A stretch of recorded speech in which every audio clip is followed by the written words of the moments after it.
The Mercedes key flew through the air and hit Michael Johnson square in the chest. The metal was cold, expensive, foreign, against the worn fabric of his work shirt. He caught it without flinching, fingers closing around the fob like he'd been expecting the insult all along. "I'll make you walk again." The words came out quiet, steady, aimed at the woman in the wheelchair who sat before him like a queen surveying peasants. Catherine Walker's laugh cut through the garage, sharp enough to draw blood, cold enough to freeze the Detroit afternoon solid. "You? A grease monkey in a dyeing shop? You'll make me walk?" She laughed harder, louder, until tears streamed down her face and every mechanic in Johnson's auto repair stopped pretending to work. The sound echoed off concrete walls, bounced between tool chests and engine blocks, filled every corner with her contempt. Michael knelt down slowly, deliberately, until his eyes were level with hers. He reached out and touched the wheel of her chair, not the armrest, not her hand, but the rubber tire that had carried her here. His fingers came away black with grime from the Detroit streets. "Yes, I will." Catherine Walker's smile froze. The laughter died in her throat like something strangled. For just a heartbeat, the mask slipped, and Michael saw what lived underneath all that fury. Terror. Raw, bleeding, desperate terror of a woman who'd stopped believing in anything except her own ruin. Then the moment passed, and the dragon's eyes went cold again. But Michael had seen it. That was enough. The wheelchair had hit his boots first, before he'd even heard her voice. One word, sharp as a blade, delivered with the precision of someone who'd spent a lifetime making underlings flinch. "Move!" Michael had stepped back, hands still covered in engine grease from the Chevy he'd been resurrecting, and watched the most expensive car he'd ever seen roll into his shop like it owned the place. The Mercedes-Benz S-Class probably cost more than everything Michael had earned in the last 5 years combined, maybe the last 10. The paint gleamed under the fluorescent lights, perfect and untouchable, a statement in metal and glass that said, "Money, power, fuck you all at once." But the car wasn't what made Robert Taylor drop his wrench. It wasn't what made Kenneth Harris straighten up from the Ford he'd been working on for 40 years, his weathered hands going still on the hood. It wasn't what made young Danny Martinez freeze mid-step, oil filter dangling forgotten from his fingers. It was her. Catherine Walker sat in that wheelchair like it was a throne. Designer suit, probably cost what Michael paid in rent for 3 months. Hair pulled back so tight it looked painful, every strand disciplined into submission. Diamond earrings catching the fluorescent lights, throwing little sparks of wealth across the oil-stained concrete. Everything about her screamed money and power, and "Don't you dare waste my time."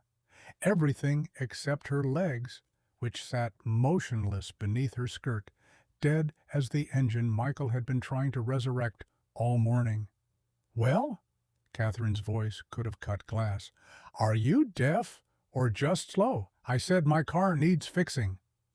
Michael wiped his hands on his work rag, the red one his wife had given him before the cancer took her, before the world had narrowed down to Emily and the shop, and trying to be enough for a daughter who'd already lost too much. 47 years old, and he'd learned a long time ago that losing his temper never fixed anything. Not engines, not people, not marriages cut short by tumors that didn't care about love or justice or little girls who still needed their mothers. "Good afternoon, ma'am. I'm Michael Johnson, owner of—" "I don't care who you are."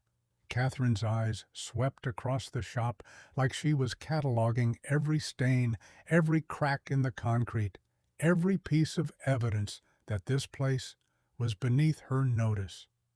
"I care that this is apparently the only repair shop open for 20 miles, and my car is making a noise that shouldn't exist in a vehicle this expensive." Behind Michael, Robert took a step forward. The man had been his brother in everything but blood for 20 years, knew him well enough to read the tension in his shoulders, the careful way he was breathing. Michael caught his eye, shook his head slightly. "Not worth it. Never worth it with people like this." "What kind of noise?" Michael kept his voice level, the same tone he used with Emily when she was hurting and lashing out, because 9 years old was too young to have the words for grief that big. "The kind that tells me something is wrong." Catherine's voice dripped with condescension, each word carefully chosen to remind him of his place. "I wouldn't expect someone in a place like this to understand, but my regular mechanic, a competent professional, would diagnose it in seconds." The burn was familiar. It happened often enough in his line of work, had happened his whole life, really. People looked at his grease-stained hands, his work boots worn thin at the heels, the garage his father had built with those same hands 50 years ago, and they made assumptions about his intelligence, about his worth, about his entire existence. But something about this woman's casual cruelty hit different. Maybe because he could see the pain underneath it, the kind of pain that turned people mean, because mean was easier than broken. Maybe because he recognized the look in her eyes, had seen it in the mirror after his wife died, after Emily's accident, after the world had tried its damnedest to convince him that some things couldn't be fixed. "Keys?" Michael held out his hand. Catherine pulled the key fob from her designer purse and tossed it toward him. Not handed, not placed, tossed, like throwing scraps to a stray dog, hoping for kindness. The expensive metal tumbled through the air, and that's when it hit him in the chest, when the story really started, when everything that came after became inevitable. Michael caught it without flinching. "Try not to break anything," Catherine said. "I'm sure you're used to working on cars held together with duct tape and prayers, but this vehicle actually has value." Kenneth muttered something that would have gotten them all demonetized. Robert's jaw clenched tight enough Michael could hear his teeth grinding from 6 feet away. Danny looked like he wanted to throw the oil filter at her head, and Michael couldn't say he blamed the kid. But Michael just walked to the Mercedes and popped the hood. The engine was pristine, perfectly maintained, exactly what you'd expect from someone who could afford a car worth more than most houses in this neighborhood. The high-pitched whine Catherine had mentioned was obvious immediately, the kind of sound that made him wince in sympathy for metal components begging for mercy. Serpentine belt starting to fail. 20 minutes of work, maybe 30 if he took his time. Easy money. But then Michael saw something else, something that made his blood run cold, and his hands go still, and his mind flash back 30 years to his father coming home from a volunteer firefighter call with a look in his eyes that never fully went away. He crouched down by the rear wheel, his trained eye catching what most people would miss, what most people wouldn't even know to look for. The brake line, that crucial tube that stood between controlled stopping and catastrophic failure, was corroded through in 2 places. Thin spots where the metal had degraded so badly it was practically transparent, held together by rust and crystallized brake fluid and sheer dumb luck. One hard stop, one emergency brake, one deer jumping onto the highway at night, and the line would snap completely, at highway speeds, in a car this heavy, with a driver who couldn't use her legs to brace for impact. Michael had seen what happened when brake lines failed. His father had responded to one of those calls 3 decades ago, had walked through what was left, had tried to explain to a young Michael why good people died in metal coffins on stretches of road that looked safe until they weren't. Michael stood slowly, his heart pounding against his ribs hard enough to hurt. He looked at this woman who'd rolled into his shop radiating contempt, who'd treated him and his team like they were beneath her notice, who'd made it crystal clear she considered them all nothing more than necessary servants, and he was about to save her life. The irony wasn't lost on him. "Ma'am," Michael walked back to where Catherine sat, scrolling through her phone with bored impatience. "You've got a serpentine belt issue. That's the noise." Finally, her thumb kept scrolling, didn't even look up. "How long?" "But there's something more serious we need to discuss." Catherine's thumb stopped. "Your brake lines are corroded through." Her head snapped up, eyes blazing with immediate suspicion. "Let me guess." Her voice could have cut diamonds. "You're about to tell me I need some expensive repair that coincidentally only you can provide. How convenient." "Ma'am, this isn't—" "Save the sales pitch." Catherine wheeled herself closer, getting in his space, close enough Michael could smell her perfume, something expensive and aggressive. "Do you think I'm stupid? Do you think because I'm sitting in this wheelchair that I don't recognize a scam when I hear one?" The shop had gone dead silent. Even the radio seemed to hold its breath. "This isn't a scam." Michael worked to keep his voice steady, to not let the familiar anger rise, to remember that hurt people, and this woman was drowning in pain she couldn't name. "This is a safety issue. My brake lines are perfectly fine." Catherine's words came out like bullets, each one aimed to wound. "My regular mechanic does comprehensive inspections every service. He would have caught any real problem, but you see a woman in a wheelchair, a woman in an expensive car, and you think, easy target." She laughed, bitter and sharp.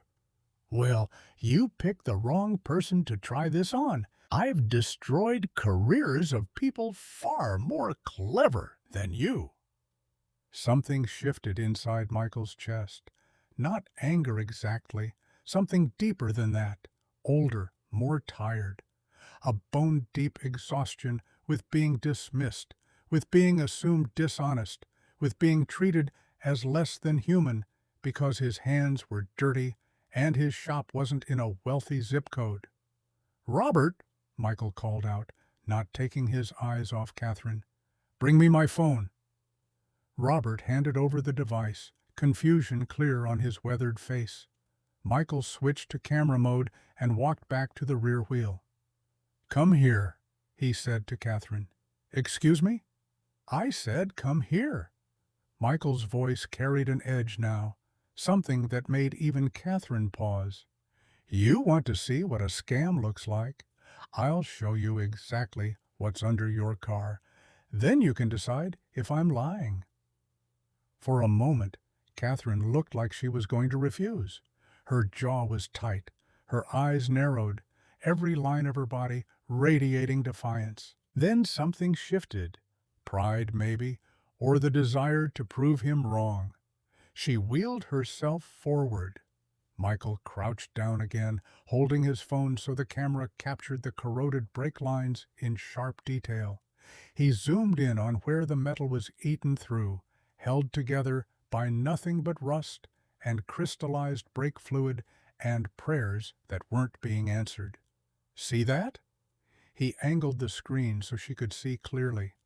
"That's your rear brake line, and that," he shifted the angle, "is where it's about to snap completely." Catherine leaned down from her wheelchair, squinting at the phone screen. Even she, with all her suspicion, and all her anger, and all her determination to see the worst in everyone, couldn't deny what was directly in front of her eyes. The evidence was irrefutable, ugly, terrifying in its implications. Her face went pale. The color drained from her cheeks like water from a sink, like blood from a body, like hope from a heart that had already given up on miracles. "That's impossible," she whispered. "My mechanic, he inspected everything 6 months ago. He would have—" "6 months is a long time." Michael stood up, pocketed his phone, especially if the car has been sitting. Moisture accelerates corrosion. This didn't happen overnight, but it happened. Catherine stared at the phone screen for a long moment, her hands gripping her wheelchair's armrests so tightly her knuckles turned white. Michael watched emotions flash across her face like storm clouds racing across a Detroit sky. Disbelief, fear, and something else. Something that looked like the beginning of shame. Then her mask slammed back into place. Ice over the cracks, steel over the wounds. "Fine." Her voice was curt, clipped, every syllable controlled. "Fix it. Both problems. How much and how long?" Michael calculated quickly, running numbers in his head, while part of his brain was still processing what he'd just seen in her eyes. "Serpentine belt is $60 in parts, 1 hour labor. Brake lines are more complex.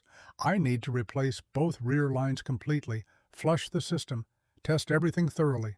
Total cost around $800. Time? Minimum 3 hours? Possibly 4.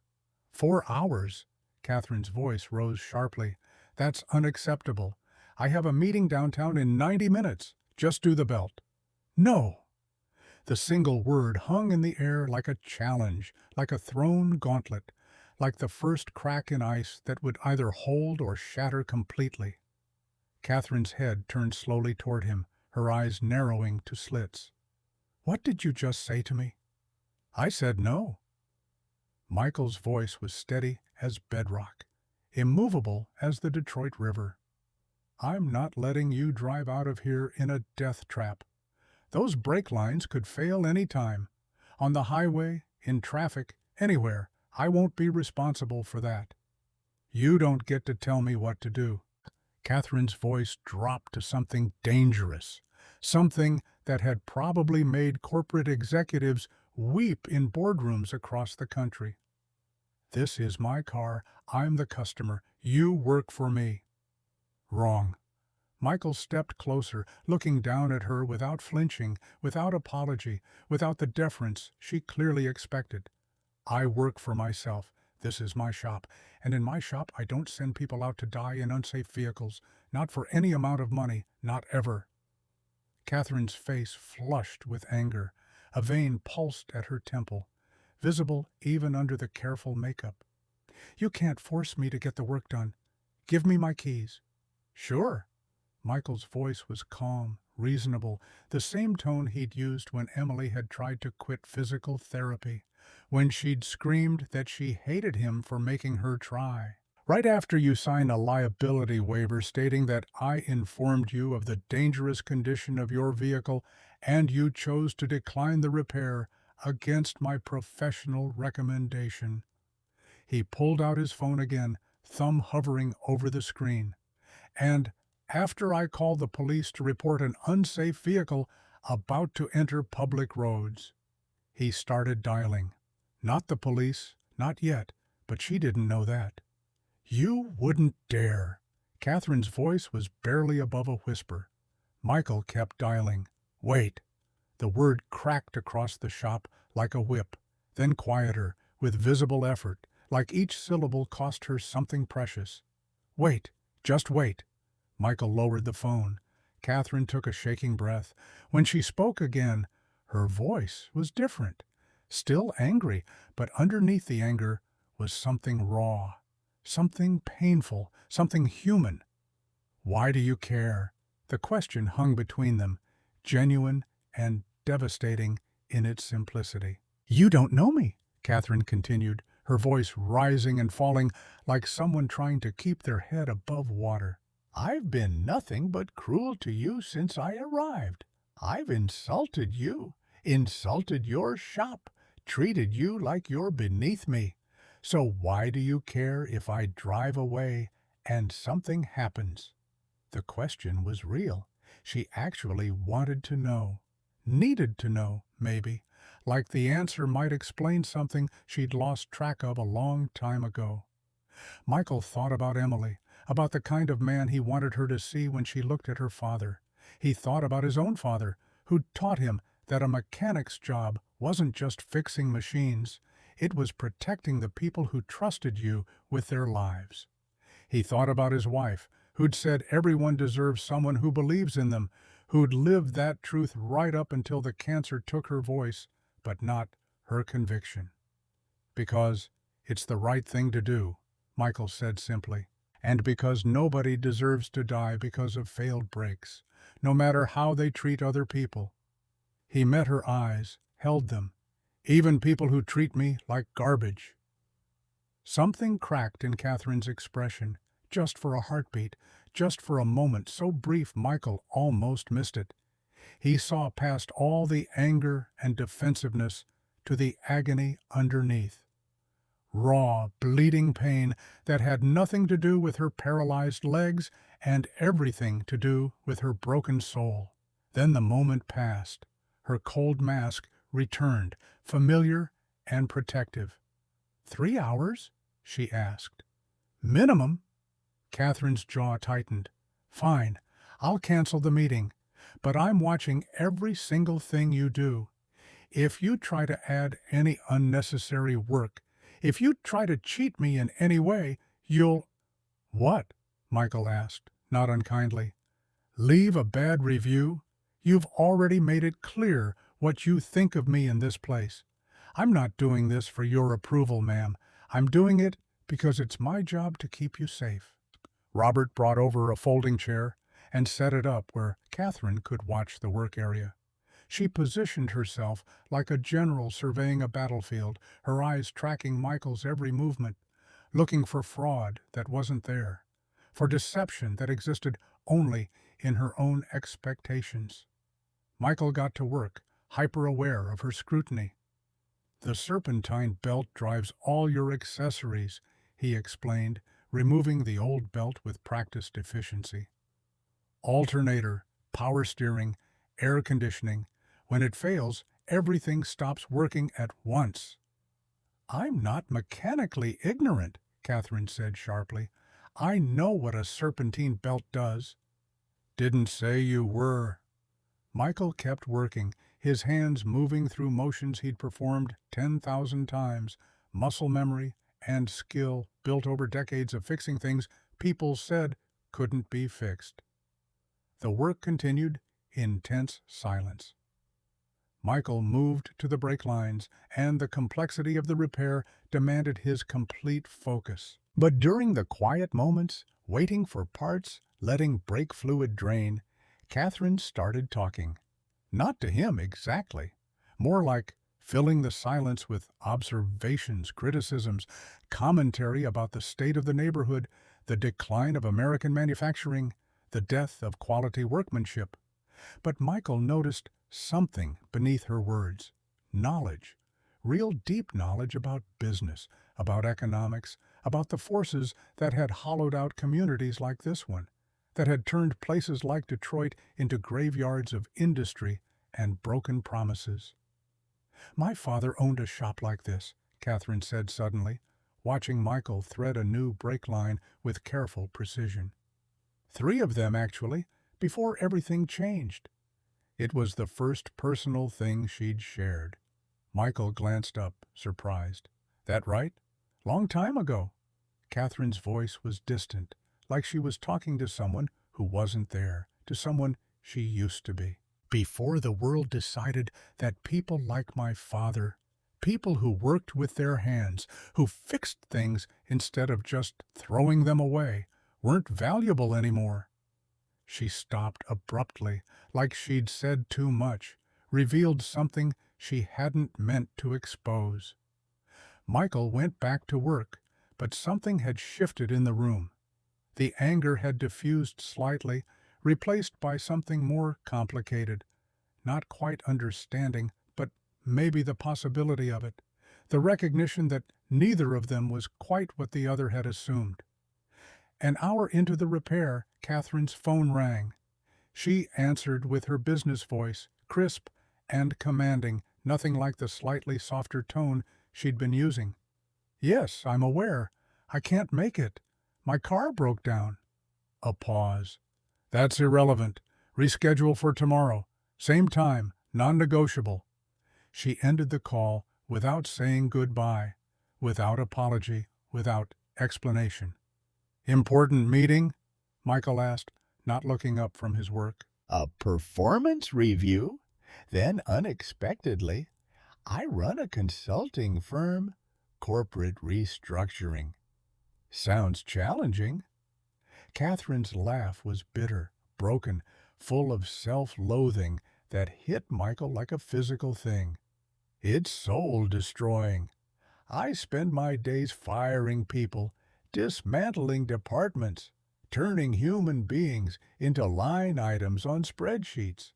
I make companies profitable by making people miserable." She paused, and when she spoke again, her voice was barely audible. "And everyone hates me for it." Michael looked up from the brake line, really looking at her for the first time since she'd rolled into his shop. Seeing her, not just the wheelchair or the designer suit or the contempt, but the person underneath all that armor. "Do you hate yourself for it?"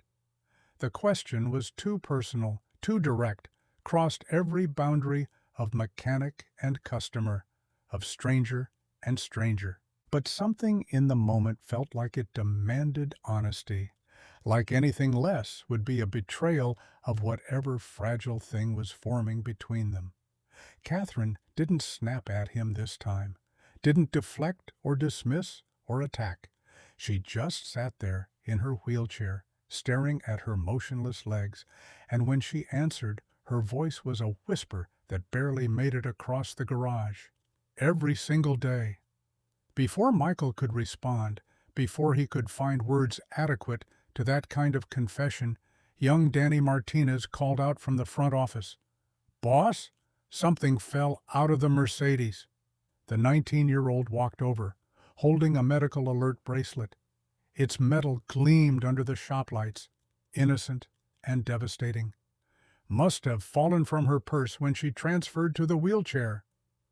Michael took it, already knowing what it would say before his eyes found the engraving. Knowing because he'd seen this before, had lived through this before, had watched his daughter face this exact nightmare 3 years ago. The words burned into his vision like a brand. Catherine Walker, incomplete spinal cord injury, C6 to C7, paralysis below waist. Emergency contact, Ryan Walker, son. The word incomplete hit him like a fist to the solar plexus.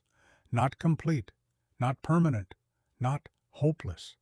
Incomplete meant nerve pathways still existed, signals still trying to get through, a body that hadn't given up even if the mind had. Incomplete meant that with the right treatment, the right therapy, the right intervention, there might still be a chance. Incomplete meant hope. Michael looked at Danny, whose eyes were wide with the same realization. Then he looked at Catherine. She'd gone perfectly still in her wheelchair, her face drained of all color, every muscle locked in place, like she'd been turned to stone. "That's private," she said. Her voice was barely audible, each word scraped raw. Michael walked over slowly, the bracelet held carefully in his oil-stained hands. "Ms. Walker, have you been doing physical therapy? Give that back. Because if your injury is incomplete, there are treatments that could—" "I said give it back!" Catherine's scream tore through the shop, raw and desperate and full of 2 years of suppressed agony. Every person in the garage flinched. Robert turned away. Kenneth's weathered hands went still on the hood of his truck. Danny looked like he wanted to disappear into the concrete. "You don't know anything!" Catherine's voice was breaking, shattering into pieces. "You're a mechanic. You fix cars, not people. You don't get to stand there with your dirty hands and your simple solutions and tell me about my body, my injury, my life. The pain in her voice was so visceral, so present and alive that Michael felt it in his own chest. Not sympathy, not pity, recognition. The sound of someone who'd been drowning for so long they'd forgotten what air tasted like. Michael crouched down in front of her wheelchair. He spoke gently, the way he'd spoken to Emily when she was scared and hurting and didn't believe anything would ever be okay again. How long has it been since the accident? Catherine's hands were shaking so badly she could barely grip her armrests. 2 years, she whispered. 2 years, 3 months, and 17 days, 783 days of waking up in this chair, 783 days of being half a person. You're not half a person. Yes, I am. And suddenly she was crying, not delicate tears, not the kind that could be wiped away and forgotten. Wrenching, body-shaking sobs that seemed to tear themselves from somewhere deep inside her chest, from a place she'd locked away and tried to pretend didn't exist. I can't walk. I can't feel my legs. I can't do the simplest things without help. My husband left me because he couldn't handle having a... She choked on the word like it was poison. A crippled wife. My son barely speaks to me because I've become a monster. I've lost everything. Everything. She looked up at Michael, mascara running down her face, every defense stripped away. And you're standing there telling me I'm not broken? The word crippled hung in the air, ugly and self-inflicted, a wound she'd given herself because no one else could cut deep enough to match the pain already there. Michael stayed crouched in front of her, letting her pain spill out without judgment, without trying to fix it, just bearing witness to suffering that had nowhere else to go. The doctor said I might walk again, Catherine continued through her sobs. They said with intensive therapy, with dedication, I might recover partial function, maybe even full function. Her voice cracked like breaking glass. But I couldn't do it. I couldn't handle the hope. Do you understand? Hope is worse than despair, because hope can fail. Hope means trying and possibly failing. Hope means believing in something and watching it die. She looked down at her motionless legs, at the body that had betrayed her, at the prison she'd been locked inside for 783 days. So I gave up. I chose anger instead of hope. I chose cruelty instead of vulnerability. I spent 2 years pushing away everyone who tried to help me because it was easier than risking failure. Her hands covered her face. And now I'm so far gone, I don't even recognize myself anymore. The confession hung in the air, raw and devastating. Michael stood slowly and walked to his small office in the back of the shop. When he returned, he was holding a photograph. This is my daughter, Emily. He showed Catherine the image of a young girl with a bright smile, standing on her own 2 feet, sun in her hair and joy on her face. She's 9 years old. 3 years ago, she was in a car accident. He said it simply, without drama, the way you state facts that have been carved into your bones. Drunk driver ran a red light. Catherine looked at the photo through tear-blurred eyes. Michael pulled out another photo, this one showing Emily in a hospital bed, both legs in casts, her face twisted in pain that no 9-year-old should have to understand. Emily's legs were shattered, broken in 8 places, total. His voice thickened despite his effort to keep it steady. Doctors said she'd probably never walk normally again. Said she'd need braces, crutches, maybe a wheelchair for life. She was 6 years old and they were telling me her life was essentially over before it even started. He paused, composing himself, remembering those dark months when the world had narrowed down to hospital rooms and his daughter's tears and his own desperate prayers to a God he wasn't sure was listening. There was this physical therapist, Dr. David Mitchell. He specialized in pediatric trauma rehabilitation. He told me something I'll never forget. Michael met Catherine's eyes. He said, "The body wants to heal.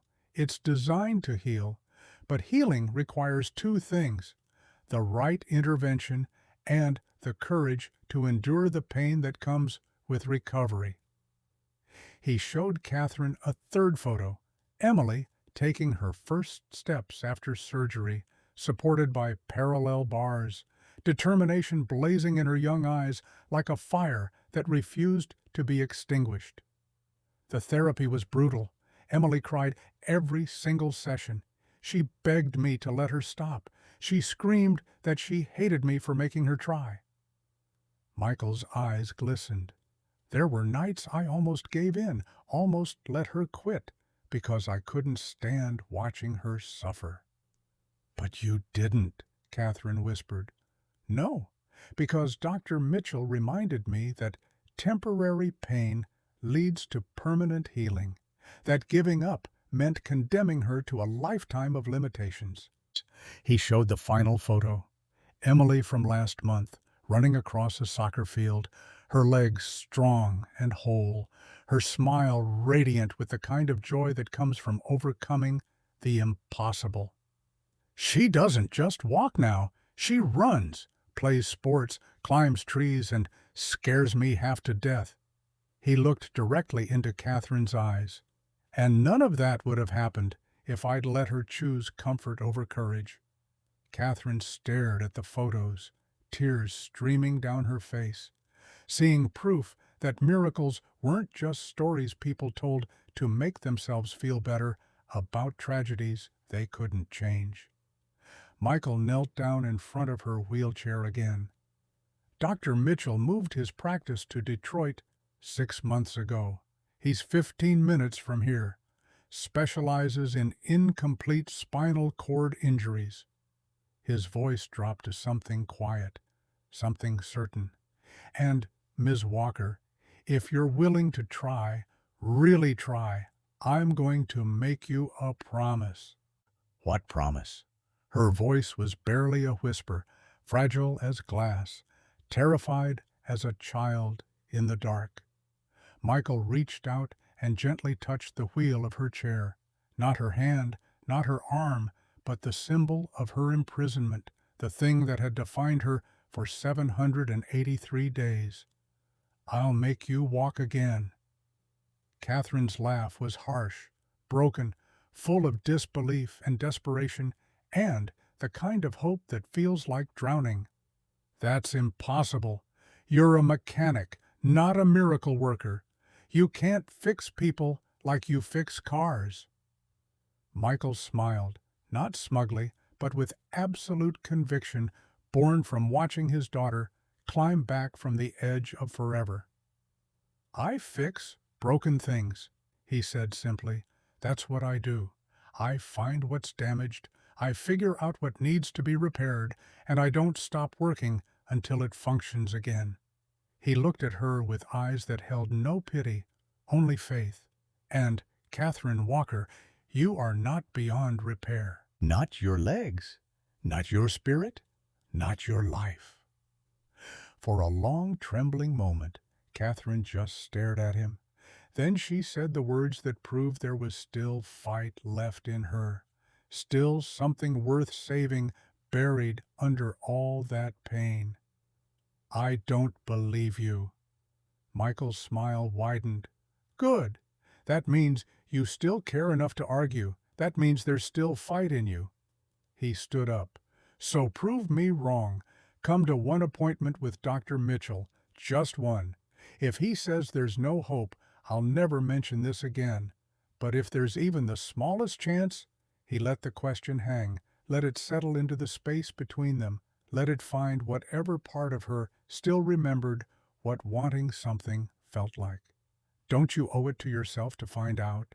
Catherine's entire body was shaking. I'm terrified." "I know," Michael said gently, "but being scared means you still have something to fight for. That's not weakness, Catherine." He offered his hand, oil-stained and calloused, the hand of a man who'd spent his life fixing broken things and refusing to accept that some damage was permanent. "That's the first step toward strength." Catherine looked at his hand. She didn't take it. Not yet. Couldn't quite make herself reach across that distance. But she didn't push it away either.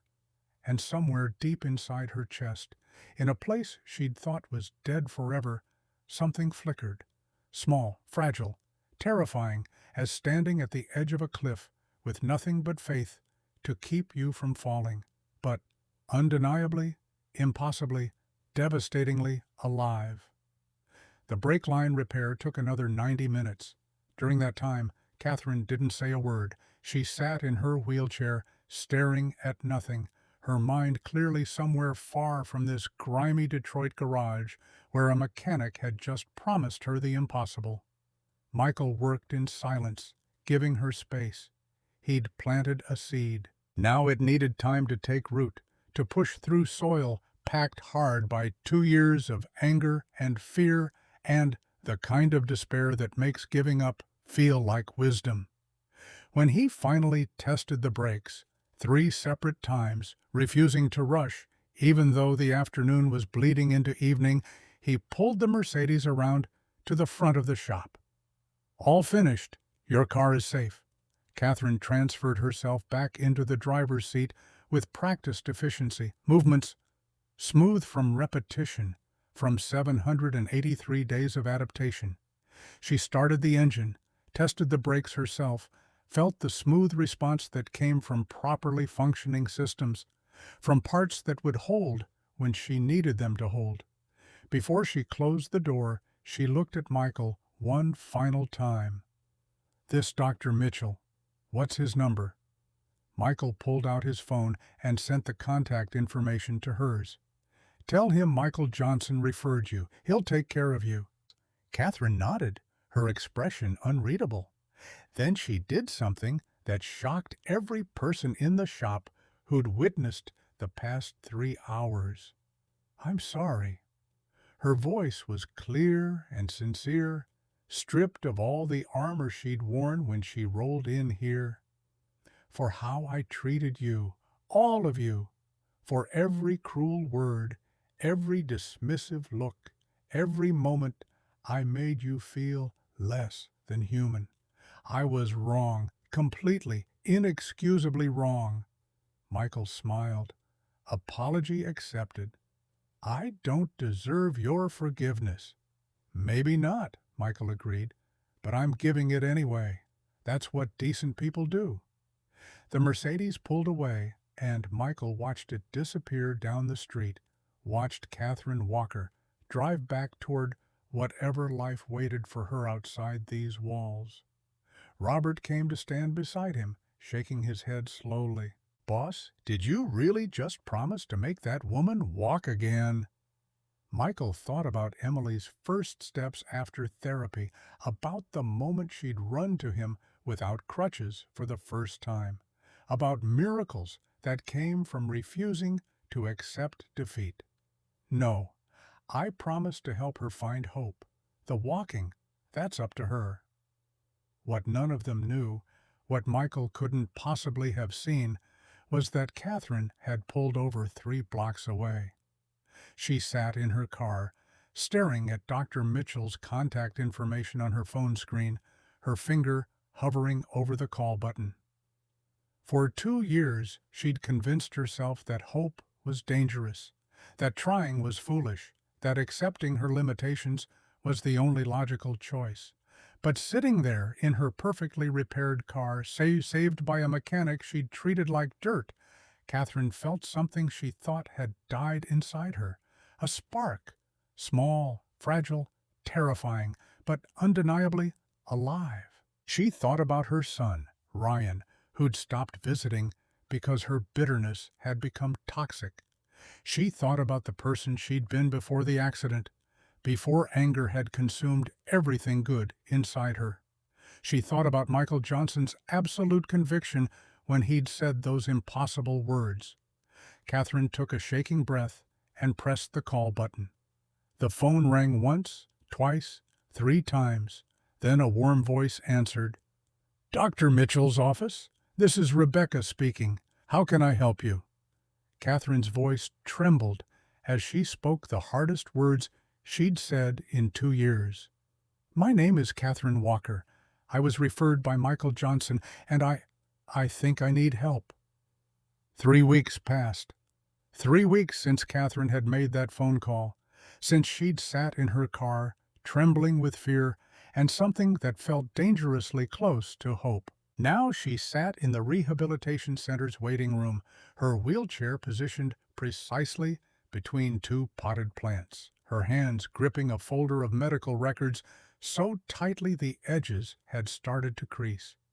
The folder represented 2 years of doctor visits, specialists, second opinions, third opinions, all saying variations of the same thing. Incomplete injury, potential for recovery, requires intensive therapy.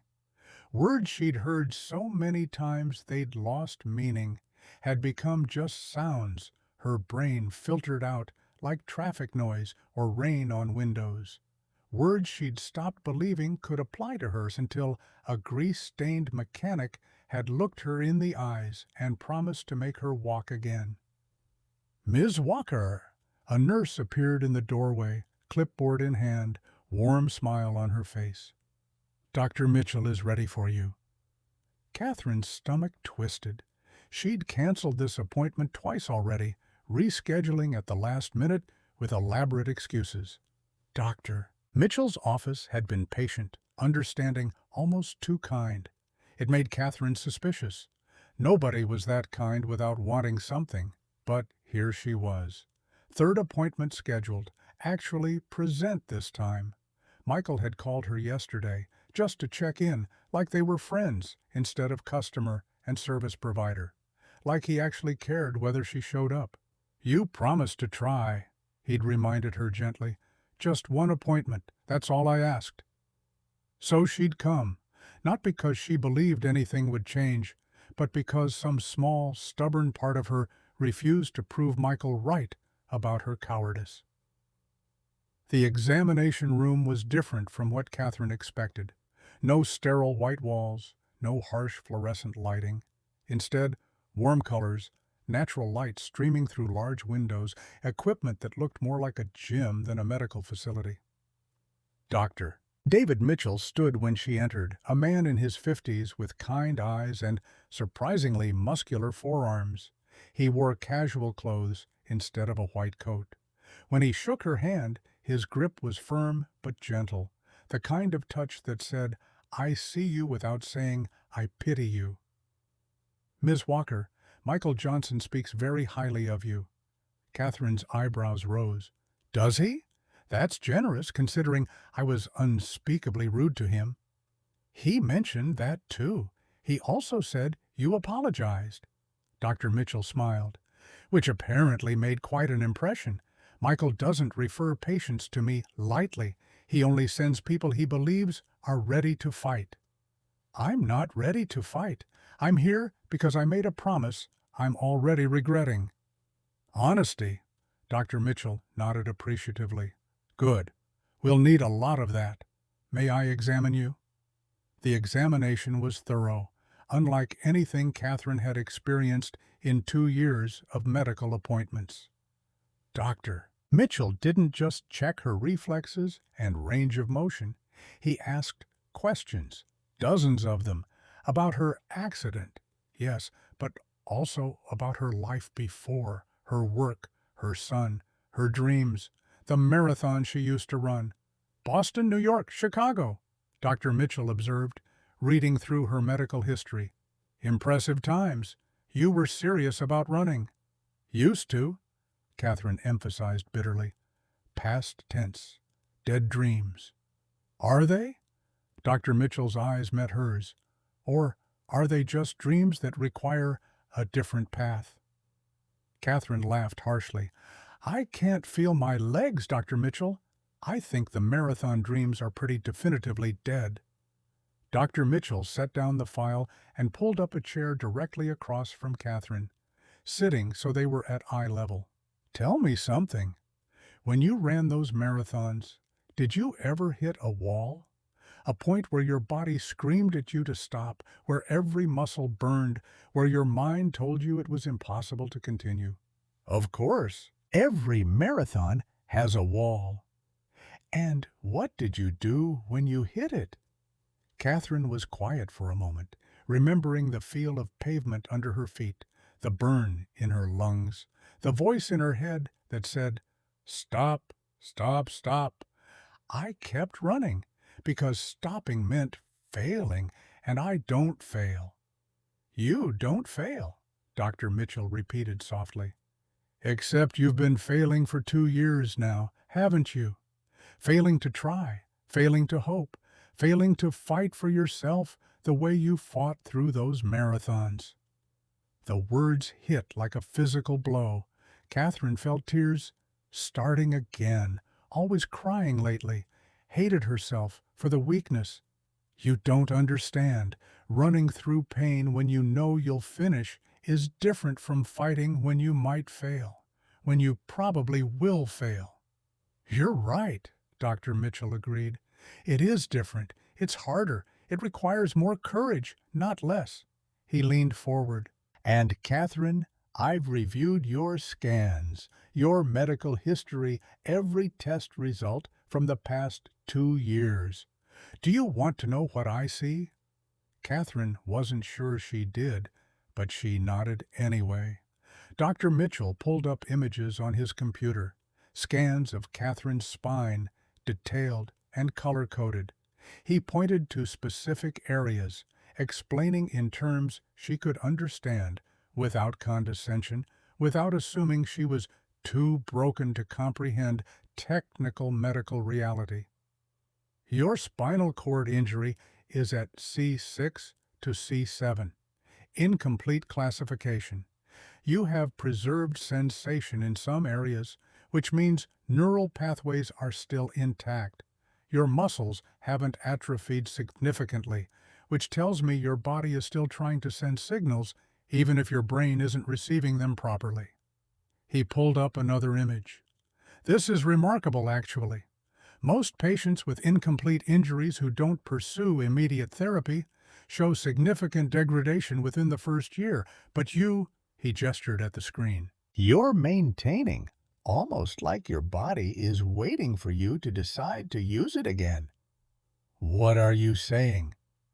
I'm saying that with intensive therapy, and I mean intensive, Catherine, not casual physical therapy twice a week, there's a realistic chance you could regain significant function. Walking might be possible, not guaranteed, but possible. The word possible hung in the air like a dangerous promise, like a hand extended over a cliff with nothing below but empty space and faith. How much chance? Give me a percentage. I need data, not hope. Dr. Mitchell considered carefully. Based on your specific injury pattern, your overall health, and your physical condition pre-injury, I'd estimate a 60 to 70% chance of regaining the ability to walk with assistance. Maybe 40% chance of walking independently, 10% chance of full recovery. Numbers, data, something Catherine could process without emotions clouding her judgment. That means there's a 30 to 40% chance I'll go through months of brutal therapy and end up exactly where I am now, in this chair, broken. Yes, Dr. Mitchell agreed. That's the risk. He paused. But Catherine, there's a 100% chance that if you don't try, you'll stay exactly where you are. The question isn't whether you might fail. The question is whether you can live with yourself if you don't try. Catherine closed her eyes. 2 years of anger and bitterness pressed down on her chest like a physical weight. I have a son, Ryan. He's 17, smart, handsome, everything I could have hoped for. Her voice cracked. And he hates me. Dr. Mitchell waited. He visits once a month out of obligation, stays for 20 minutes, leaves looking relieved. Do you know what I see in his eyes when he looks at me? Tell me. Pity and disappointment. Not because I'm in a wheelchair, Ryan would never judge me for that, but because I've become someone he doesn't recognize. Someone bitter and cruel and so consumed by anger that there's nothing left of the mother he used to know. Tears flowed freely now. Last month was his birthday. He didn't want to celebrate with me. He said, Catherine's breath hitched. He said he missed having a mother and that sitting in a room with me just reminded him of everything he'd lost. Dr. Mitchell's expression was compassionate but firm. So change. Become someone he can recognize again. It's not that simple. It's exactly that simple. Not easy. Simple and easy are very different things. You've spent 2 years choosing bitterness because it was easier than choosing hope. Now choose differently. Catherine shook her head, overwhelmed. I don't know if I can. Then let me ask you something else. If Ryan came to you right now and said he wanted to try something difficult, something scary, something he might fail at, what would you tell him? The answer came immediately, instinctively, from whatever part of her remembered being a mother before she'd become a monster. I'd tell him to try anyway. That failure is temporary, but regret is permanent, that he's stronger than he knows. And yet you won't give yourself the same advice. Catherine had no response to that, nothing that wouldn't sound like the excuses they were. Dr. Mitchell stood, walking to the window. I'm going to be honest with you, Catherine. I don't take every patient who comes through that door. Rehabilitation from spinal cord injury requires total commitment from both therapist and patient. If you're not ready to fight, I can't help you. So you're rejecting me? No, I'm asking you to make a choice. Not today, not right now, but soon. Because if you commit to this, I'm committing everything I have to helping you. But I won't waste my time or yours if you're just going through the motions to satisfy a promise you made to a mechanic. He pulled out a business card and handed it to Catherine. This is my personal number. When you've decided, really decided, call me. We'll start immediately. Catherine took the card with shaking hands. And if I decide I can't do it, then you go back to your life exactly as it is, Dr. Mitchell said gently. And in 10 years, when Ryan has children of his own, you can explain to your grandchildren why you chose to stay in that chair when you had a chance to fight for something better. The words were harsh, necessary, cutting through every excuse Catherine had built over 2 years. She felt them slice straight through to the bone. Dr. Mitchell walked her to the door, his hand briefly touching her shoulder. Michael Johnson told me something interesting when he called to refer you. He said you were the strongest person he'd met in years, even if you'd forgotten it yourself. He paused. I think he's right. Catherine sat in her car for a long time after leaving the rehabilitation center. Dr. Mitchell's card burned in her hand like a live coal, like a piece of the sun, like every choice she'd been running from for 783 days. 60 to 70% chance. Not guaranteed, not certain, but possible. She pulled out her phone and scrolled to Ryan's contact. Her son's birthday photo stared back at her. Ryan blowing out candles, surrounded by friends, noticeably happier than he ever looked during their obligatory monthly visits. Catherine's finger hovered over the call button. Then she did something she hadn't done in 2 years, something that felt like stepping off a cliff with no idea if there was ground below or just empty air forever. She called her son, not because it was the scheduled visit day, not out of obligation, but because she wanted to hear his voice, needed to hear it, needed to know if there was anything left worth fighting for. The phone rang 4 times. Catherine almost hung up. Then, "Mom?" Ryan's voice was cautious, confused. "Is everything okay? It's not our usual day." "I know. I wanted to talk to you. Really talk. Not the 20-minute obligation visit. Actually talk." Silence on the other end. Catherine could hear Ryan breathing, could almost feel her son's surprise through the phone like a physical presence. About what? Catherine felt tears streaming down her face, unstoppable now, a dam finally breaking after holding back an ocean. About me being a terrible mother for the past 2 years. About how I've let my anger destroy the most important relationship in my life. About how I want to try to be better even though I'm terrified I can't. More silence. Catherine could hear traffic in the background, could picture Ryan somewhere in the city, frozen mid-step by words he'd been waiting to hear for so long he'd stopped believing they'd ever come. "Mom, what happened?" "I met a mechanic who refused to give up on me, even when I gave him every reason to." Her voice broke.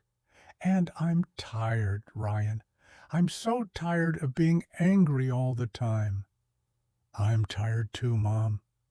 Ryan's voice was thick with emotion. "I miss you. The real you, not the person you've become." Catherine closed her eyes, Dr. Mitchell's card still clutched in her hand. "I'm going to try to come back, to be the person you remember. It's going to be hard, and I might fail, but I'm going to try." She took a breath. "Will you help me?" Ryan's sob came clearly through the phone, raw and honest, and full of 2 years of grief he'd been carrying alone. "Yes, God, yes, Mom, I'll help you. I've been waiting for you to ask." They talked for an hour. Really talked like they hadn't since before the accident, since before Catherine had disappeared into bitterness and left nothing but a shell wearing her face. Ryan told her about school, about the girl he was dating, about how scared he'd been watching his mother disappear, powerless to stop it. Catherine told him about Dr. Mitchell, about Michael Johnson, about the choice she was facing. "What are you going to do?" Ryan asked finally. Catherine looked at the business card in her hand, at the phone number that could change everything or change nothing at all. That represented hope and terror in equal measure. "I'm going to fight. For the first time in 2 years, I'm going to actually fight." When they finally hung up, Catherine sat in the parking lot as the sun set over Detroit, watching the sky turn orange and gold. Then she picked up her phone again and dialed the number on Dr. Mitchell's card. He answered on the second ring. "Dr. Mitchell, it's Catherine Walker. I've made my decision. I want to fight. I want to try. I want my life back." "When can you start?" She could hear the smile in his voice. Catherine thought about Ryan, about Michael Johnson's absolute conviction, about 2 years of wasted time she could never get back. "Tomorrow. I start tomorrow." "Good, because, Catherine, I'm going to work you harder than any marathon you've ever run. I'm going to push you past every limit you think you have. It's going to hurt, and you're going to hate me sometimes, and there will be days you want to quit." Catherine looked down at her legs, still motionless, still useless, still a constant reminder of everything she'd lost. But for the first time in 783 days, when she looked at them, she didn't just see loss, she saw possibility. "Let's make me walk again." The first session nearly killed her, not physically, though Catherine's muscles screamed like they were being torn apart, but emotionally. Dr. Mitchell had warned her it would be brutal, but he hadn't mentioned it would be humiliating. Again. Dr. Mitchell's voice was calm but unyielding. Catherine lay on the padded therapy table, sweat soaking through her expensive athletic wear, tears of frustration burning her eyes. The exercise was simple in theory. Activate her core muscles, engage her hip flexors, attempt the smallest movement in her right leg. She'd been trying for 45 minutes. Nothing, not even a tremor. I can't, Catherine gasped, her entire body shaking from exertion. It's not working. I told you this was pointless. You're trying to use strength, Dr. Mitchell said, placing his hand on her abdomen. Stop. Breathe. Feel the connection between your brain and your body. It's still there, Catherine. You just have to remember how to find it.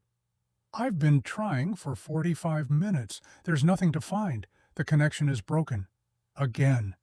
Catherine wanted to scream, wanted to throw something, wanted to roll off this table and wheel herself out of this place and never come back. Instead, she closed her eyes and tried again. Focus, breathe, feel. Her brain sent the signal. Move. Please just move. Nothing. I hate this. I hate you. I hate Michael Johnson for convincing me to try. I hate everything about this. Good. Dr. Mitchell's voice carried something like approval. Anger is energy. Use it. Catherine's eyes snapped open. What? You've spent 2 years being angry at the world. Now be angry at your injury. Be furious with your body for not cooperating. Channel every ounce of that rage into making something happen. It was the strangest therapy advice Catherine had ever heard, but she tried. She thought about Ryan's disappointed face, about her ex-husband who'd called her damaged goods, about every pitying look from strangers who saw the wheelchair before they saw her. She thought about 2 years of bitter, wasted time, about marathons she'd never run again, about the woman she used to be before the accident had carved her into something unrecognizable. She thought about Michael Johnson's promise, I'll make you walk again. And she got angry. Not sad angry, not defeated angry, pure, burning, fight-back angry. Catherine took a breath, focused every molecule of rage in her body, and sent the signal one more time. Her right toe mud, barely a millimeter, so small it might have been imagination, but Dr. Mitchell saw it. There, you felt that, didn't you? Catherine's breath caught. Did I? Was that real? Again, right now, while the pathway is active. Catherine tried again, and this time she felt it, the faintest sensation, like static electricity running from her brain down her spine into her leg. Her toe moved again, definite this time, visible. Catherine started crying, not from frustration this time, but from something she'd thought was dead inside her. Joy. I did it. Oh my God, I actually did it. That's your baseline, Dr. Mitchell said, making notes on his tablet. That tiny movement is where we start. Tomorrow we'll try for 2 millimeters. Next week, maybe we'll get your whole foot involved. In a month, I'll be walking. Catherine's hope blazed bright, overwhelming, intoxicating. Dr. Mitchell's expression sobered. In a month, you might be able to lift your leg an inch off the table.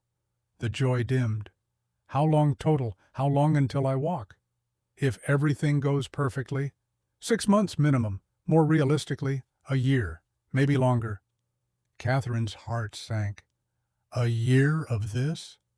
A year of harder than this, Dr. Mitchell corrected. What we did today was the easy part. Next week, I'm introducing electrical stimulation. It's going to hurt. The week after, we'll add weight resistance. That's going to hurt more. We're rebuilding neural pathways your brain forgot existed, and the process is going to be agonizing. He sat down beside the therapy table, his expression serious.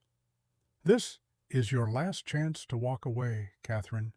Once we really begin, once you commit to the full protocol, backing out means wasting months of progress. So I'm asking you now, with full knowledge of what's ahead, are you absolutely certain you want to do this?" Catherine thought about that single toe movement, about the electrical sensation of her brain reconnecting with her body, about Ryan's voice on the phone saying, "I've been waiting for you to ask. I'm certain." That night, Catherine called Michael for the first time since starting therapy. "Michael, I moved my toe today, just barely, but I moved it." The silence on the other end lasted so long, Catherine thought the call had dropped. Then Michael's voice came through, thick with emotion. "Catherine, I'm so proud of you."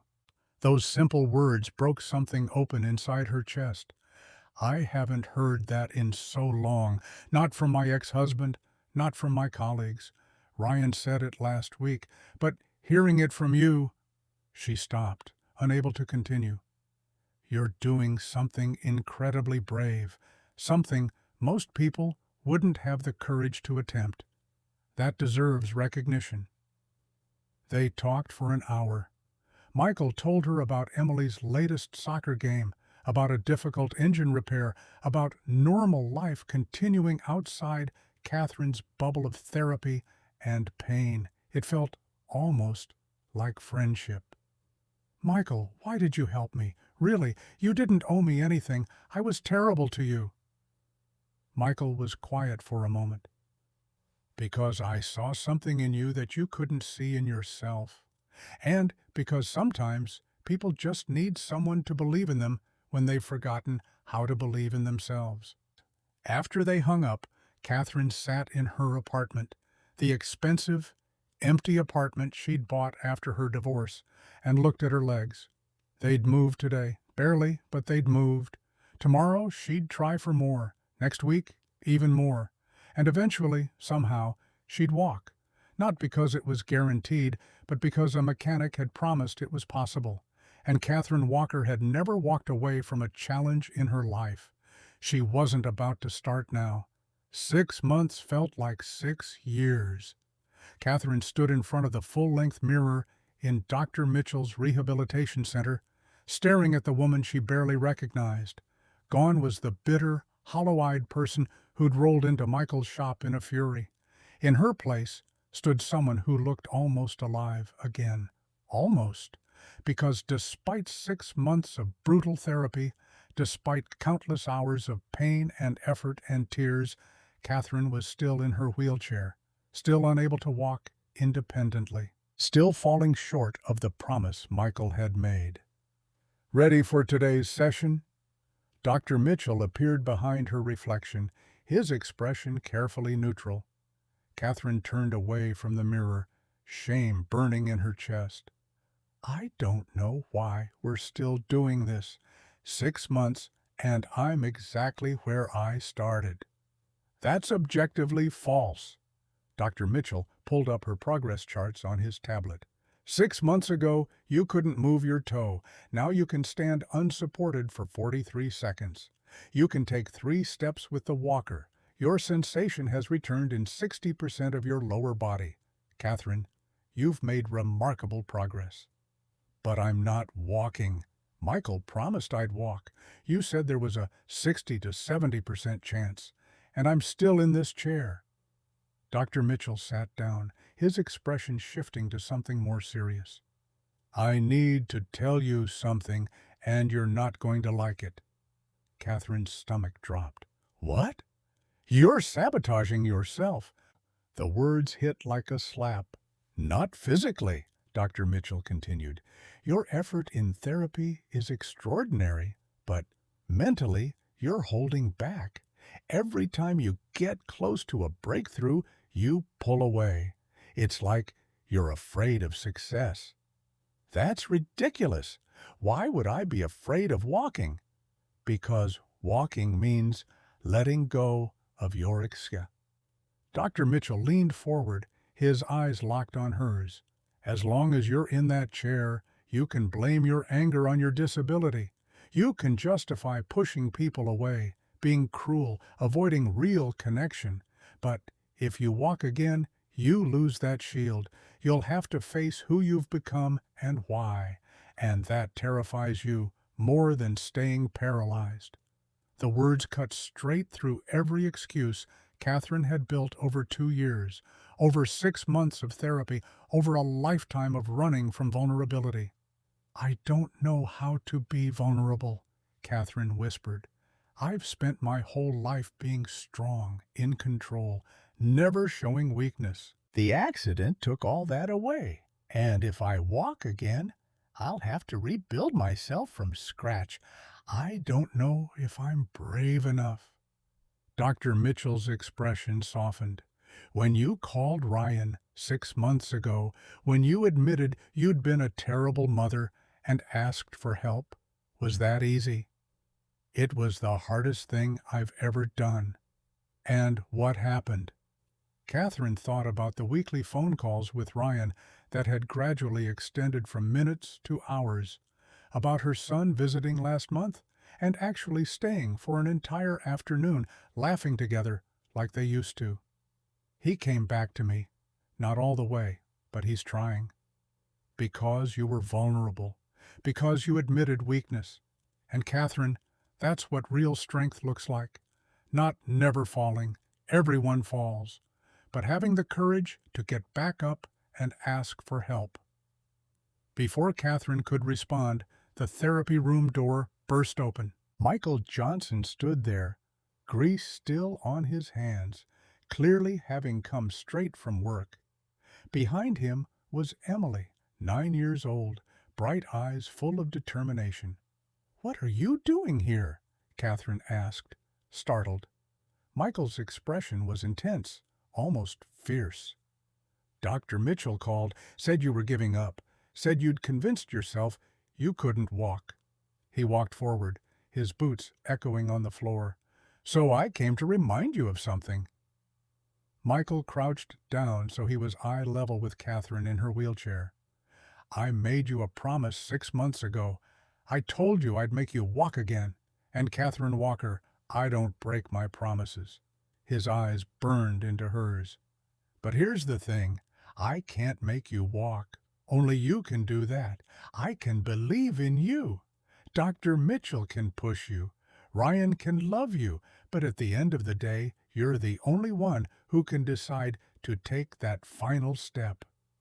Catherine felt tears starting. "I've been trying. I've tried so hard." "No," Michael interrupted gently.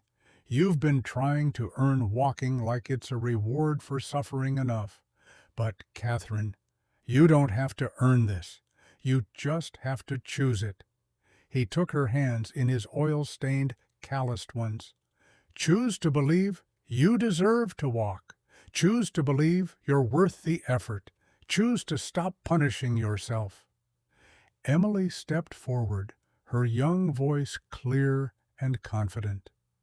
"My dad told me about you, about how scared you were, how you didn't think you could do it." She pulled up her pant leg, showing long scars running down her shin. "See these? 8 surgeries, every one hurt, every therapy session made me cry. So many times I wanted to quit." Emily looked directly at Catherine with surprising intensity for a 9-year-old. "But my dad told me something. He said our bodies want to heal. They're designed to heal. We just have to get out of our own way and let them." Catherine stared at this child who'd climbed back from her own broken body through sheer determination. "How did you do it? How did you keep going when it felt impossible?" Emily smiled. "I stopped trying to be brave. I let myself be scared and did it anyway. Being brave doesn't mean not being afraid. It means being terrified and doing the thing anyway." Dr. Mitchell stood up, moving to the parallel bars at the center of the room. "Catherine, I want to try something different today. No timers, no measurements, no pressure. I just want you to stand up and see what happens." Catherine's heart raced. "I've stood before. 43 seconds is my record." "Forget the record. Just stand. Let your body remember what it knows." Michael wheeled Catherine to the parallel bars, then stepped back, giving her space. Emily stood beside her father, hand in his, both of them watching with absolute faith in their eyes. Catherine gripped the bars. Her hands were shaking. "Choose to believe you deserve this," Michael had said. Did she? After everything she'd done, everything she'd said, all the cruelty and bitterness and wasted time, did she deserve to walk again? Catherine thought about Ryan's voice on the phone last week, saying, "I love you, Mom," for the first time in 2 years.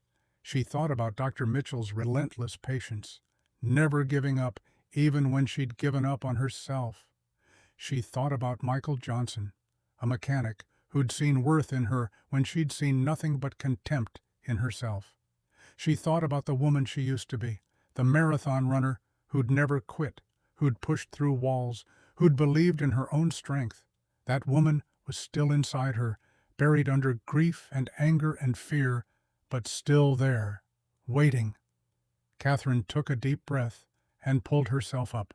Her legs held. 5 seconds, 10, 15. "Good," Dr. Mitchell said quietly. "Now I want you to try something. Let go of the left bar." Catherine's eyes went wide. "What?" "Trust your body. Trust yourself." It was insane. She'd never stood without both bars, but something in Dr. Mitchell's voice, in Michael's steady presence, in Emily's fierce belief. Catherine let go of the left bar. Her legs wobbled, but they held. She stood there, supported by only one hand, her entire body shaking with effort and terror and something that felt dangerously close to triumph. "Now," Dr. Mitchell said, his voice barely above a whisper, "take 1 step forward." "I can't." "Yes, you can." Michael's voice was firm. "Catherine, you can do this. I know you can." Catherine looked at Emily, at this child who'd climbed back from her own broken body through sheer determination. "I let myself be scared and did it anyway." Catherine lifted her right foot. For a moment she teetered on the edge of falling, her left leg trembling under the full weight of her body, every muscle screaming, every nerve burning. Then she shifted forward. Her right foot touched the ground 6 inches ahead, 1 step. After 2 years, 7 months, and 14 days of paralysis, Catherine Walker had taken 1 step. Catherine's sob tore through the therapy room, raw and primal, and full of every emotion she'd suppressed for 6 months. She would have collapsed if Dr. Mitchell hadn't been there supporting her, lowering her gently back into her wheelchair. But she'd done it, 1 step. "Tomorrow we do it again," Dr. Mitchell said, smiling through his own tears. "And the day after, and the day after that, until 1 step becomes 2, and 2 becomes 10, and 10 becomes walking." Michael was crying openly, not bothering to hide it. Emily was bouncing with excitement, her young face radiant with joy. "I told you," Michael said, his voice thick with emotion. "I told you I'd make you walk again." Catherine looked up at him through her tears. "You didn't make me walk. You made me believe I could. There's a difference." Michael smiled, the same smile he'd given her in the garage 6 months ago, full of absolute conviction. "That's the same thing, Catherine. That's exactly the same thing." The months became a blur of motion and pain, and small victories that felt like miracles. 2 months after that first step, Catherine walked 15 feet with a walker. It wasn't pretty, her gait uneven, her legs shaking with effort, having to stop twice to rest. But she walked. 15 feet of forward progress under her own power, and Ryan was there to see it happen, his phone out recording every trembling step, tears streaming down his face. "That's the length of my living room," Catherine said, breathing hard, gripping the walker like it was the only thing keeping her from floating away. I can walk across my own living room. Next week we try for 20, Doctor, Mitchell announced, and Catherine laughed because she'd spent 6 months learning that his version of encouragement was setting goals that felt impossible until suddenly they weren't. 3 months later, Catherine graduated from the walker to forearm crutches. The transition was harder than she'd expected, required more balance, more core strength, more trust in a body that had betrayed her once and might do it again. The first day with crutches, she fell twice, bruised her hip badly enough she could barely sleep that night, cried from frustration and the overwhelming sense that she was moving backward instead of forward. But she kept trying. And now, 5 months after that first step, she could cross a room without the walker, could navigate her apartment with relative ease, could even manage short distances outdoors on flat ground with Ryan walking beside her, close enough to catch her if she fell but far enough away to let her feel independent. "You're getting faster," Ryan observed during one of their walks around the block near her apartment. "Still slower than a turtle with a limp, but faster." Catherine laughed, the sound coming easier now, less like something forced through broken glass. "Thanks for the vote of confidence." "I'm just saying, a motivated turtle, one with places to be." They walked in comfortable silence for a moment, Catherine's crutches clicking against the sidewalk in rhythm with her steps. The Detroit afternoon was warm, the kind of early autumn day where summer hadn't quite let go yet. "I want to do something," Catherine said finally. "What?" "I want to walk into Michael's shop, on my own, just me and my crutches." Ryan stopped walking. "Mom, that's huge. Are you sure you're ready?" "No, but I promised him. The day he made me believe I could walk again, I promised I'd walk into his shop to thank him. And I want to do it before I lose my nerve, before I talk myself out of it, before I convince myself I need to be perfect first." Ryan nodded slowly, understanding flickering in his eyes. "When?" "This weekend. I want you there. And Dr. Mitchell, and Emily, everyone who helped me get here." Ryan's eyes filled with tears. "I'll call Michael. We'll set it up." "Don't tell him what I'm planning. I want it to be a surprise." Ryan grinned. "Mom wants to make an entrance. I love it." The night before she planned to walk into Michael's shop, Catherine couldn't sleep. She lay in bed staring at the ceiling, running through every possible scenario. What if she fell? What if she couldn't make it? What if she got there and her legs just stopped working, refused to carry her those final feet? Her phone buzzed. A text from Ryan, clearly unable to sleep either. "Can't sleep. Too excited. You're going to crush it tomorrow." Catherine smiled, texted back, "What if I fall?" Ryan's response came immediately. "Then you get back up. That's literally what you've been doing for 11 months. One more fall won't kill you. Besides, I'll be right there to catch you. That's what family does." Catherine felt tears prick her eyes. Family. The word had felt so distant for 2 years, like something that belonged to other people, to versions of herself that no longer existed. But here it was again, solid and real, rebuilt from ruins she'd thought were permanent. She texted back, "I love you." "Love you too, Mom. Now get some sleep. Big day tomorrow." Catherine put down her phone and closed her eyes. Tomorrow she would walk into Michael Johnson's auto shop. Tomorrow she would prove that broken things could be fixed, that promises made in desperation could be kept, that hope wasn't always a lie people told themselves to make the darkness bearable. Tomorrow she would keep her word. The morning came gray and cold, typical Detroit weather that would have matched Catherine's mood a year ago. But today she barely noticed. She stood in front of her bathroom mirror, gripping her forearm crutches, practicing the motions she'd done 1,000 times. Left crutch forward, right foot, right crutch forward, left foot. Steady, balanced, controlled. "You can do this," she whispered to her reflection. "You've done this 100 times. But never like this. Never with an audience.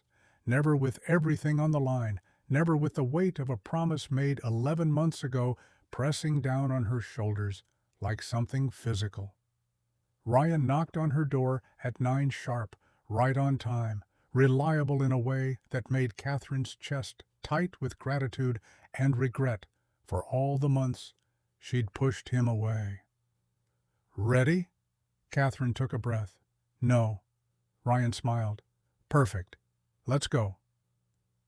The drive to Johnson's Auto Repair took 20 minutes. Catherine spent every second staring out the window, her crutches propped beside her, her heart pounding so hard she could feel it in her throat. Ryan kept up a steady stream of conversation about nothing important, filling the silence with normalcy, with the kind of casual chatter that said, "I'm here, and you're not alone, and we're going to be okay." They pulled into the parking lot at 9:30. Catherine's stomach dropped when she saw the familiar garage, the same place she'd rolled into 11 months ago, full of rage and cruelty, and so much pain she could barely breathe. Today, she would walk out different. Today, she would prove Michael right. Dr. Mitchell was already there, standing near the entrance, with a smile on his face.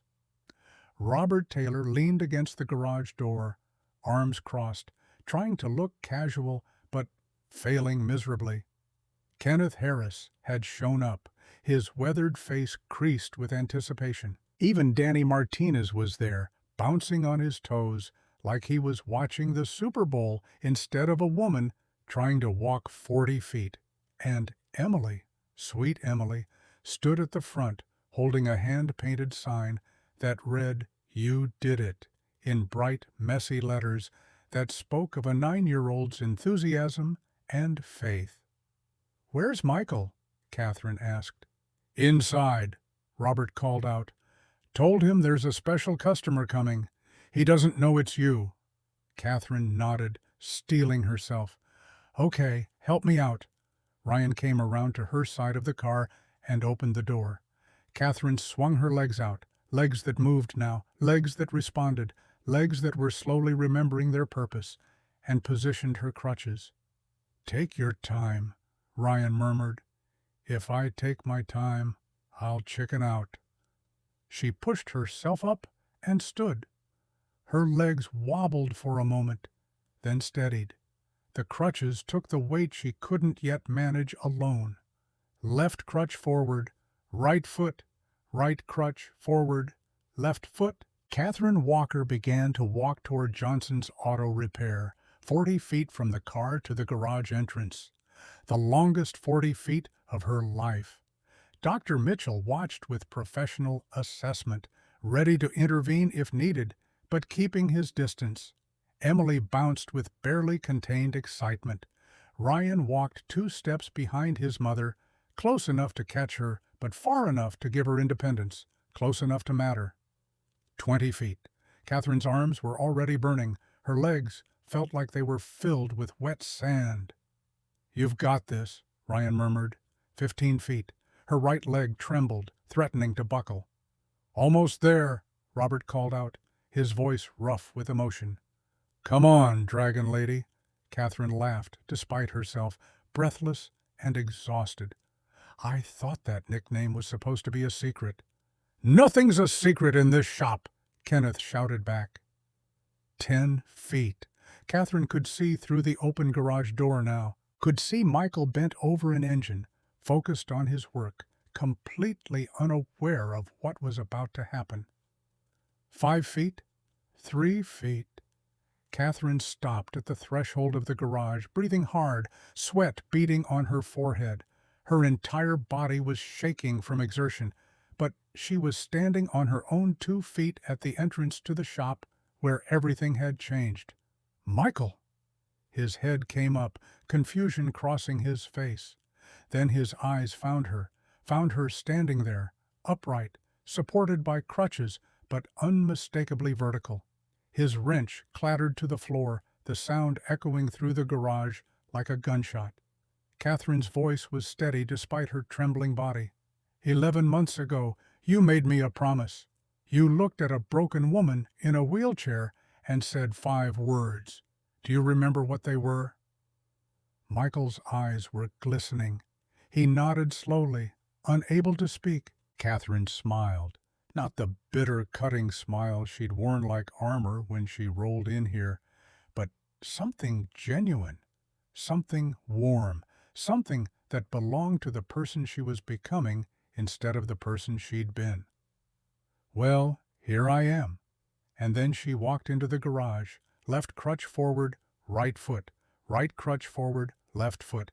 It wasn't graceful. It wasn't fast. She stopped twice to rest, her arms screaming, her legs threatening to give out. But she walked. Every mechanic in the shop stopped working. Robert was crying openly, not even trying to hide it. Kenneth had his hand over his mouth, his weathered face crumpled with emotion. Danny was recording everything on his phone, documenting a miracle in real time. Catherine reached Michael and stopped, close enough to touch him, close enough to see the tears streaming down his face.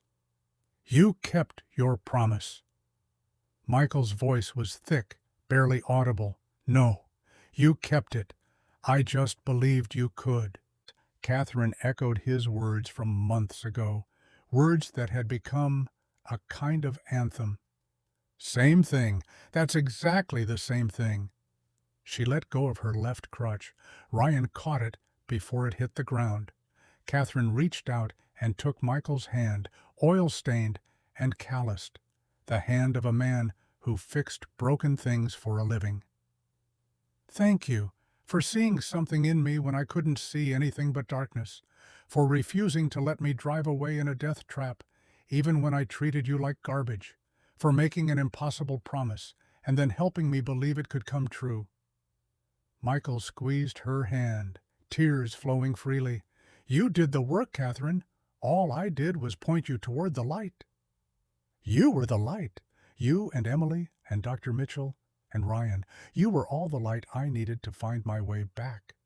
Emily ran forward and wrapped her arms around Catherine's waist, careful not to knock her off balance, her young face glowing with joy. "You did it! I knew you could! I knew it!"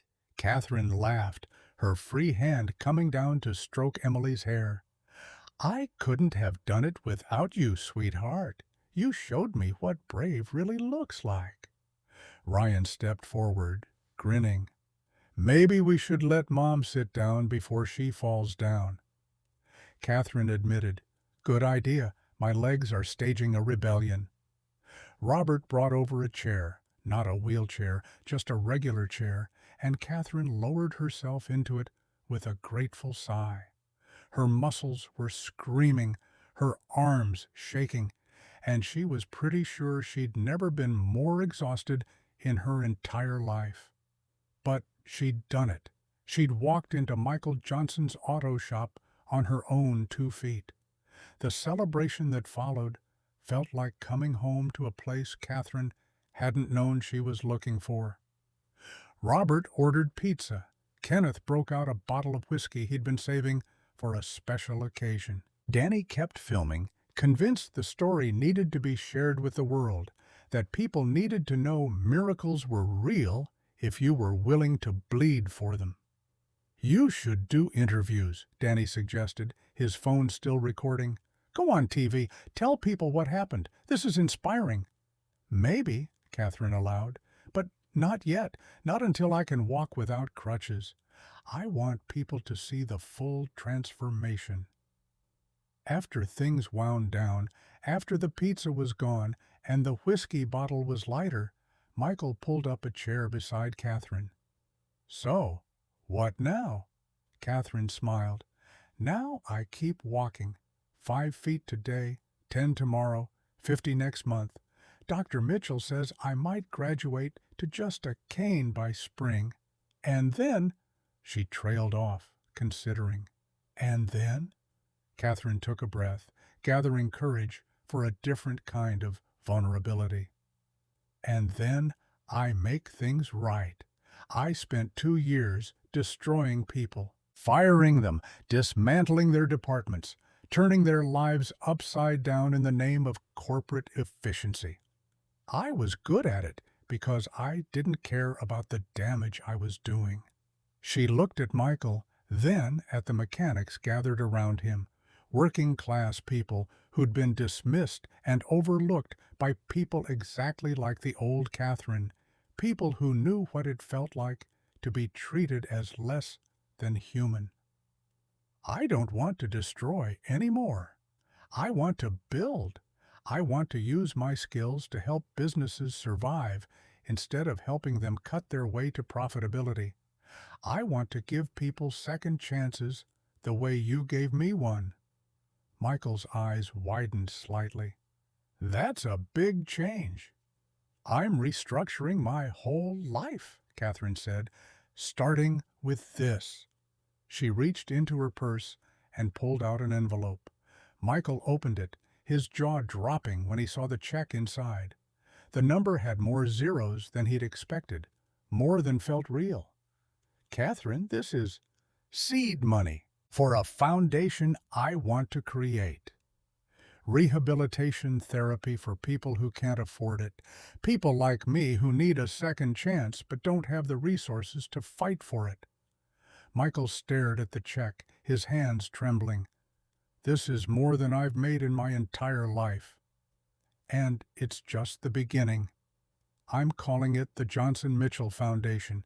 If you and Dr. Mitchell agree to be on the board."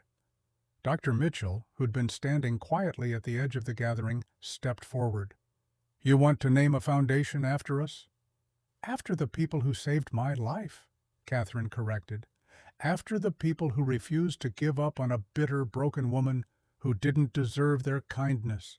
Yes, I want your names on this. I want everyone who walks through those doors to know that second chances are possible, because 2 men believed in them." Michael looked at Dr. Mitchell. Dr. Mitchell looked back at Michael, something passing between them that didn't need words. "I'm in, Doctor," Mitchell said quietly. "Me too," Michael added.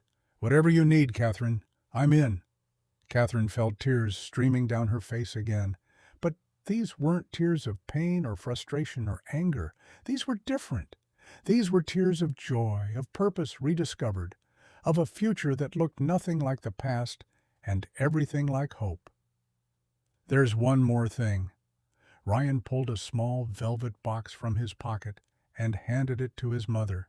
Catherine opened it to reveal a silver key, simple and elegant, engraved with words that would define everything that came next. "Johnson Mitchell Foundation." "This is symbolic," Catherine explained, showing the key to Michael. "The key to the building I'm purchasing downtown. It's going to be a rehabilitation center for people who can't afford private care. State-of-the-art equipment, world-class therapists, sliding scale fees. Nobody gets turned away because of money." And Michael took the key with reverent hands, staring at it like it held answers to questions he'd been asking his whole life. "My wife, she died 4 years ago. Cancer. She used to say everyone deserves someone who believes in them. Every day since, I've tried to live by those words, to be the person who believes when no one else will." He closed his fingers around the key. "She would have loved this, Catherine. She would have loved you." "I wish I could have met her."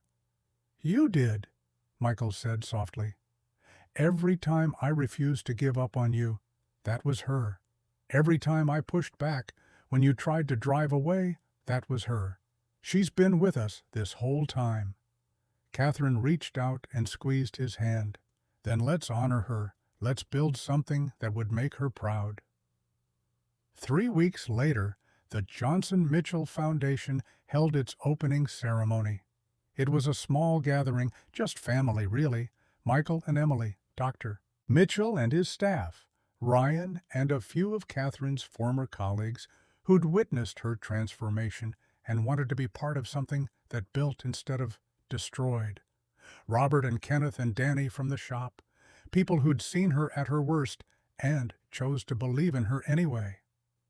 Catherine stood to speak, stood without crutches, with just a slight limp that most people wouldn't even notice unless they were looking for it. She'd graduated from crutches to a cane 2 weeks ago, and from the cane to nothing just 3 days before the opening. Every step still required focus, still reminded her that miracles were built from effort and faith in equal measure. But she was walking, actually, genuinely walking. The room fell silent as she began. 11 months ago, a mechanic told me something I didn't believe. He looked at a broken woman drowning in bitterness and said 5 words, "I'll make you walk again." I laughed at him. I thought he was crazy. She looked at Michael. I was wrong. The crowd chuckled softly. But here's the thing. Michael didn't make me walk. Dr. Mitchell didn't make me walk. All the therapy and equipment and expertise in the world couldn't have made me walk. Only I could do that. Catherine's voice strengthened. What Michael gave me was something far more valuable than the ability to walk. He gave me permission to hope. He looked at a broken woman drowning in bitterness and saw someone worth saving. And that gift, that simple, profound gift, is what changed everything. She spread her arms, indicating the building around them, the rehabilitation center that had been a dream 3 weeks ago and was now solid and real. This foundation exists because one person believed in another person's worth. Every patient who walks through these doors, every life we touch, every step that's taken, it all traces back to that moment in a garage in Detroit when a mechanic refused to let a cruel woman drive away in a death trap. Catherine's eyes glistened. We've helped 3,000 patients in the months leading up to this opening. 3,000 people who were told they'd never walk again. 3,000 people who'd given up hope. And do you know what we've learned? She paused, letting the question settle. We've learned that the body wants to heal. But more importantly, we've learned that the spirit wants to heal too. People don't just need physical therapy. They need someone to believe in them, someone to see their worth when they've forgotten it themselves. Catherine looked at Michael one more time, at the man who'd seen past all her anger and cruelty to the person she could become. I was the dragon lady.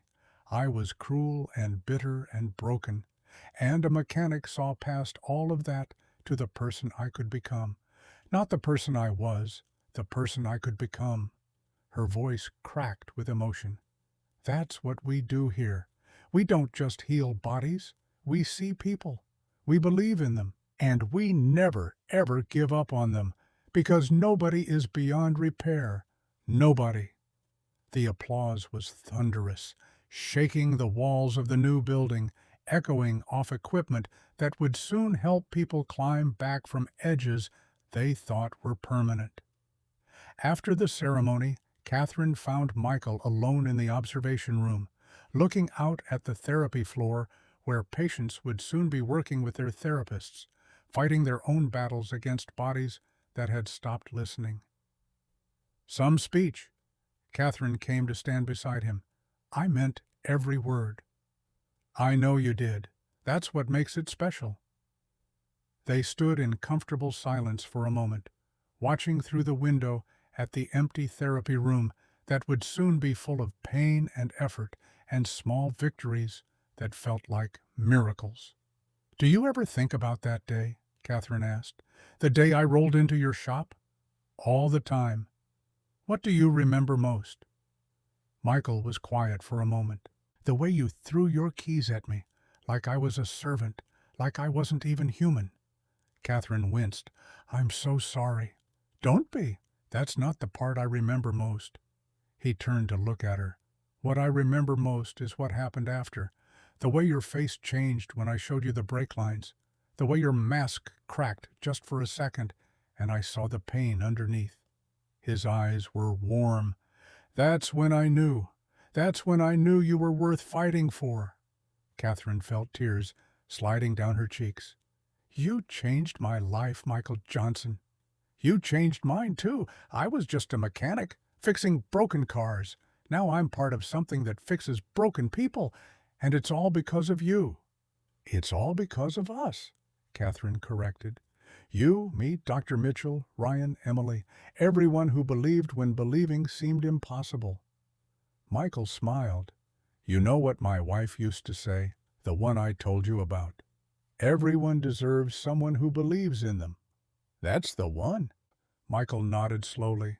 She would have loved this, all of it. She would have loved you. I think about her sometimes, about the woman who raised a man capable of seeing worth in a bitter stranger. She must have been extraordinary. She was, and so are you.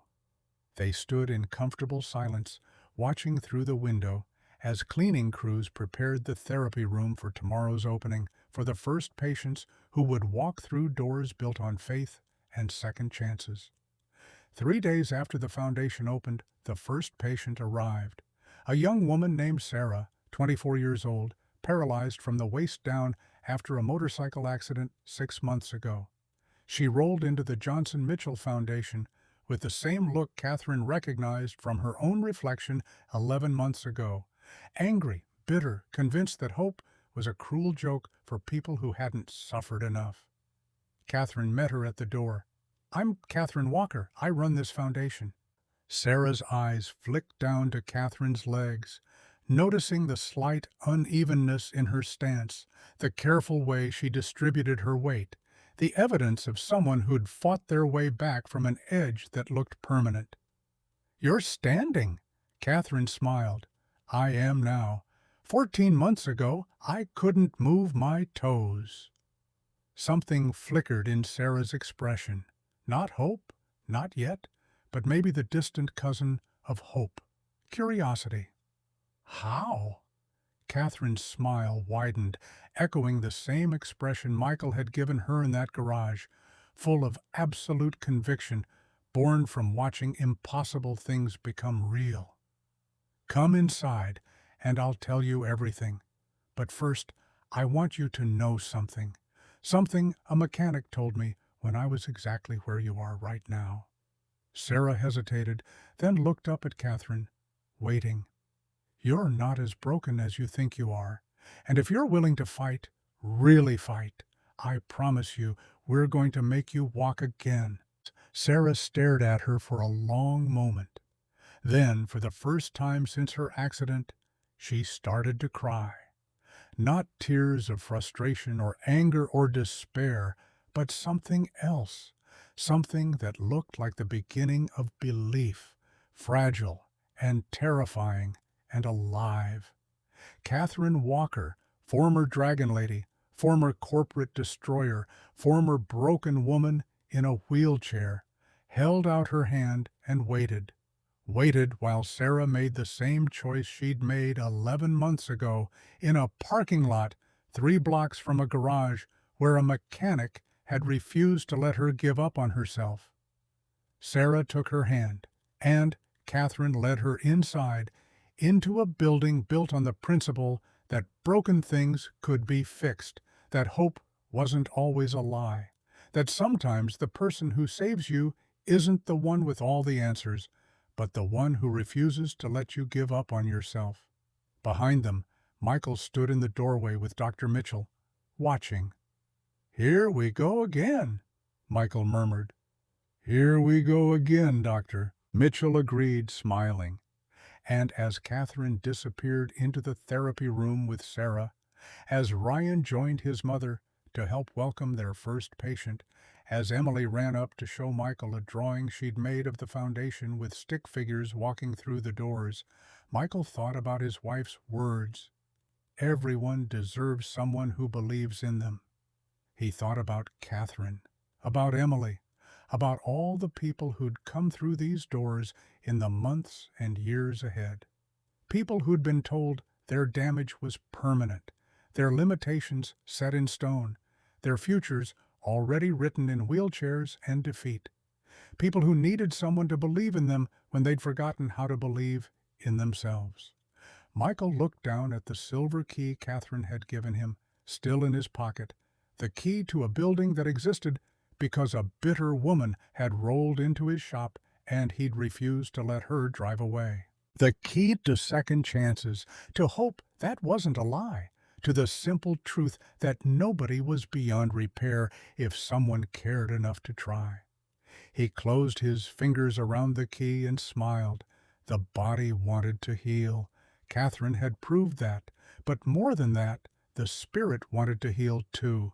And sometimes all it took was one person, a mechanic, a doctor, a 9-year-old girl with scars on her legs, to remind you that broken things could be fixed, that you were worth fixing, that the best miracles weren't the ones that happened to you, but the ones you built yourself, one painful step at a time, until the impossible became just another word for what you hadn't tried yet.